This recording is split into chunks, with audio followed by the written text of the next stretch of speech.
Ne me détestez pas, mais voici pourquoi la majorité des coupes faites avec une scie sauteuse quand on est débutant sont ratées. Le problème qui revient très souvent lorsqu'on utilise la scie sauteuse, c'est que la coupe n'est pas droite. Lorsqu'on fait la coupe, on a l'impression qu'il n'y a aucun problème. Et au fait, lorsqu'on termine, on voit que la coupe est en biais. Donc là, je parle au niveau du champ. Le champ, c'est cette partie-là, c'est l'épaisseur de la planche. Et si je prends mon équerre, juste ici, hop, je vois qu'il y a un décalage. Ça, c'est très fréquent.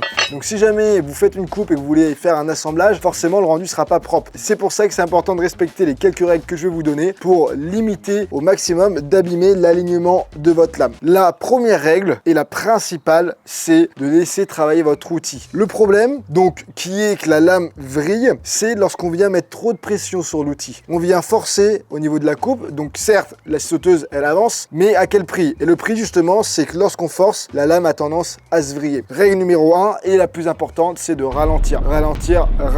Laissez travailler l'outil sans mettre trop de pression dessus. La deuxième erreur, c'est de couper avec une lame qui est désaffûtée ou qui est abîmée. Comme je viens de le dire, le risque que la lame vrille est accentué plus il y a de pression. Donc plus votre lame sera désaffûtée, moins elle coupera bien et donc plus il y aura de pression. Donc faites en sorte d'avoir une lame adaptée aux matériaux que vous allez couper avec une denture adaptée. Troisième erreur, toujours avec la lame qui rejoint la précédente, c'est d'avoir une lame qui est déjà tordue. Moi, ça m'est arrivé là récemment de faire une coupe, de respecter toutes les règles que je suis en train de vous préconiser et à la fin, je regarde, je me dis mince, mais la coupe elle est pas droite. Et donc au fait, la lame avait déjà été tordue par le passé et une fois que votre lame est tordue, alors forcément, il y a de fortes risques qu'elle fasse une coupe biaise.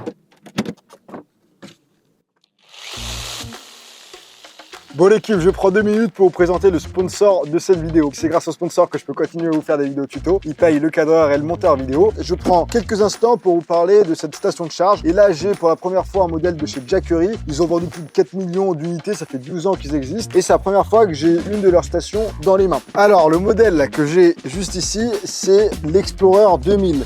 Déjà, je vais charger mon ordi.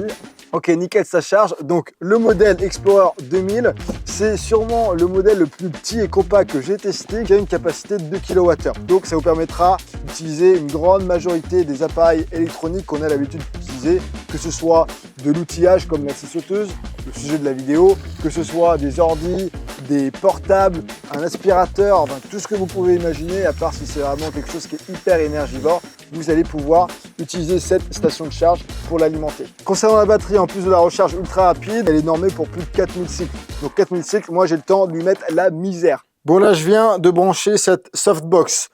Et ça me montre au niveau de l'écran LCD que ma station de charge, elle est chargée à 26%. J'ai une sortie au niveau de ma softbox de 40 watts environ et j'ai une autonomie restante indiquée à 9 heures. Si je dois faire un tournage ou en cas de coupure de courant, je sais combien d'autonomie me reste. En termes de connectique, on a 2 prises AC, on a ensuite une sortie DC 12 volts pour les voitures souvent. On a 2 USB-C, un 30 watts, un de 100 watts et on a une sortie USB-A de 18 watts. On a également bien sûr la possibilité de recharger cette station de charge soit par prise secteur, soit par panneau solaire. Et vous l'avez imaginé, Jackery propose également différents modèles de panneaux solaires. Ok, on en vient à l'essentiel. Pour qui est-ce que ce genre de station de charge est conçu? Ça va être tous ceux qui veulent une solution de secours en cas de coupure de courant. C'est arrivé par chez moi il n'y a pas longtemps, une tempête, des arbres qui tombent sur des lignes électriques. Quand il n'y a pas de jus, on est content de pouvoir sortir la station de charge, recharger le téléphone, brancher un ordi, pouvoir brancher une lumière pour éclairer la maison, pouvoir éventuellement brancher une plaque de cuisson, faire bouillir de l'eau, voilà, tout ce genre de choses. C'est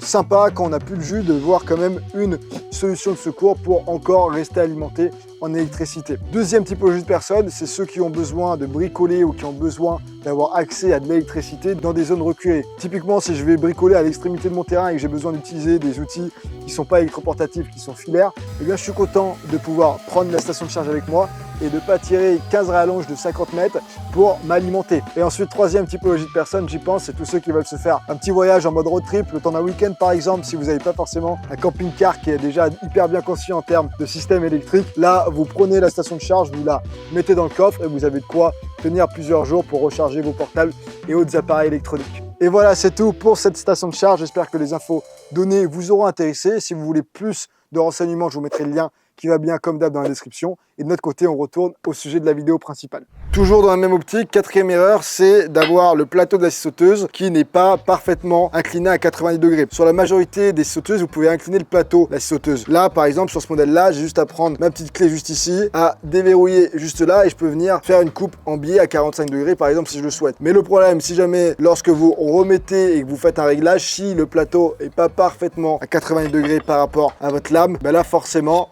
vous allez faire une coupe biaise. Je vous apprends pas grand-chose de ce côté-là. Ensuite, le cinquième point, c'est si jamais vous voulez faire une coupe droite, de ne pas prendre une lame trop fragile. Plus la lame sera fine et plus elle risque de vriller, forcément, hein, c'est logique. Et donc prenez une lame un peu plus épaisse pour limiter le risque que la lame soit trop fine et vienne vriller. Et enfin, dernier point, si jamais par contre vous devez faire des coupes courbes, puisque je le rappelle, hein, l'usage principal d'une scie sauteuse, c'est pour faire des coupes courbes. Alors, parfois une lame fine est efficace puisque ça vous permet de faire justement la coupe courbe et de faire une courbe plus facilement plutôt que si vous avez une lame vraiment épaisse et large. Si jamais vous vous sentez qu'il y a trop de pression, ça m'arrive lorsque je fais une coupe courbe, je sens qu'il y a trop de pression, alors je force pas, au contraire, je recule ma scie sauteuse d'un demi-centimètre, juste histoire de me dire, ok, là j'ai mis un peu de pression, j'ai senti que ça a mordu, donc ce que je fais, je recule un peu pour être sûr que la lame n'a pas vrillé, puisque une fois que la lame a vrillé, alors vous allez avoir la coupe qui sera vrillée tout le long. Donc au moins je recule un peu et je me dis, comme ça permet à la lame de récupérer un meilleur alignement. Voilà. Est-ce que c'est que dans ma tête? Je pense pas, mais au moins vous vous assurez de pas faire une coupe en biais sur tout le reste de votre coupe.